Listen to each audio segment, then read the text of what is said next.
Father David here. Well, the headlines today were all about how the oligarchs have now not only taken over economic power in our country, but now they have taken over political power.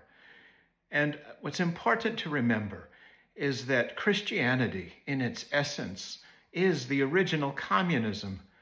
No, not the distorted communisms of Soviet Union or communist China, but rather a community in which everyone receives what they need, a community that recognizes that everything that every human being has is a gift from God, that God owns this world, and that things are not here to be accumulated by a few at the expense of the many, but rather are to be shared by all.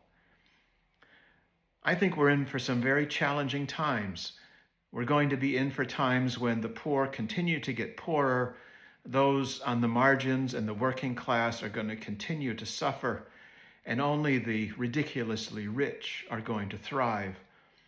But the fact is, it doesn't have to be that way. We can choose a different path, but we need to stand together.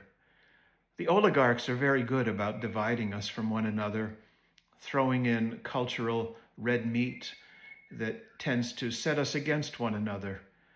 But the fact is, there are far more of us than there are the ridiculously rich.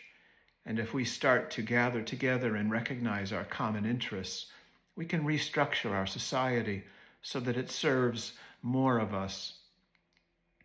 People can always have far more than they need, but at the end of the day, we need a society in which wealth is shared equitably, or that society will collapse.